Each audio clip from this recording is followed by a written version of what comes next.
there. You never know who hears you is like, hey, I can help this person. I'm going to do this for that person. So, that's a beautiful thing, man. Absolutely. There's a guy named Og Mandino I learned from, and he said the 3 most powerful words in the world is ask for help. And, when I was the poorest or the brokest in my life, I had an ego, right? Didn't want to ask for help. I thought that was a sign of weakness. But then I heard another young lady say, you got to trade in your ego for equity. And now I have no problem asking for help, telling people what I'm looking for. A bunch of idiots will say that they don't need help. They want to do it all by themselves. And those are the people you'll see when they're 70, 80 years old working at Walmart. Yeah. True story. Now, so we were talking about, we really got an idea of where you came from, like where you're going, but we're not really specific. So what is a mistake that you remember making in your past that kind of like stuck out to you that you can maybe educate others on how to avoid? Ooh, now that's a really good question. I've never been asked before. Very good question. So the biggest mistake, that was it, right? Biggest mistake? That was it. Yep. Okay, that I can help people avoid. Ooh, this is good. This is really good. Okay. So, and I've never really shared this, so this is almost an exclusive. DJ Clue, drop a bomb. Boom. Oh, go ahead. There you go. Here we got that DJ OB. Oh, yeah, DJ OBG. Let's go. All right, so here we go. All right, the biggest mistake I made was I have a family friend, mentor. Sometimes I consider him an incredible coach to me. A gentleman by the name of Les Brown. A lot of people know him to be the #1 motivational speaker in the world. He actually put a foreword on my Silver Dollar ebook. First person to ever read my book. The first person to ever read my ebook was Les Brown. He put a foreword on it. I thought he was just going to put a sentence or two. You guys know who Les Brown is or no? Yes, sir. Absolutely. All right, fantastic. How can we not? Okay, good. So I remember the day that he called me, right? I was at a wedding. I was the best man at my buddy's wedding, Jaron Stark. Shout out to Jaron. And I was at the wedding, and we was at rehearsal, and Les Brown called me. And I thought he was, because he already said he was doing the forward, blah, blah, blah. So I'm thinking he's just doing a sentence or 2 sentences.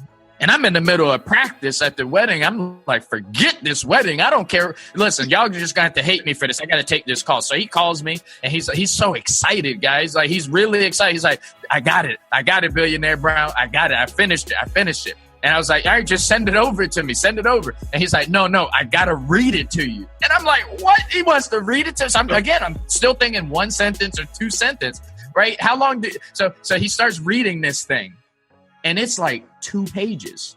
And he's just going on and on. Look, one of the things he wrote, he said, in a world where many people have forgotten how to believe, let alone live their dreams, Brown addresses many truths that will free those who are bound by the disappointment of life. And I just took an excerpt out of that, right? So fast forward into the story. What is a mistake that I've made that I would love to help people avoid is I got caught up in this.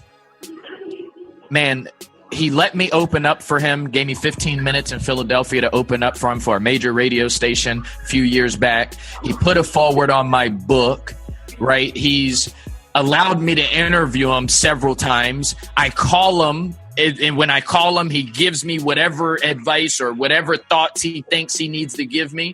I can go, even let's just say that was it. Right? My biggest mistake was allowing people to make me believe that because I'm connected with Les Brown, I should get more time to work with him. And I don't know if you guys have ever had that where you rely on somebody too long. You rely on the same help for too long. It's kind of like if you only have 1 cow and you're trying to make a fortune off that 1 cow, just milking them.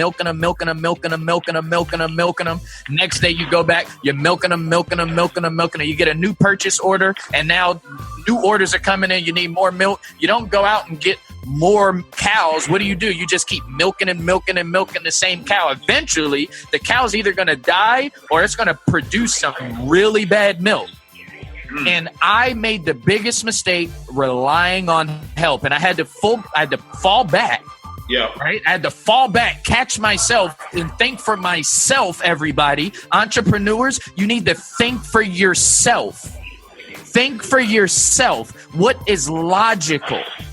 What makes sense for your business? Not for the people, not for your friends, because your friends aren't the people who are lining up buying your product. At least not for me. Right. My friends aren't lining up to buy my product. Right. So I was buying their opinion. I was buying into that thing. And for any entrepreneur, we all have our own different things. But the one mistake I've made is relying on help. Now I call Les Brown. I don't care if I get a 30-second conversation or if he calls me just to give me a minute and a half of his time. I don't care. I appreciate it, but I do not rely on it.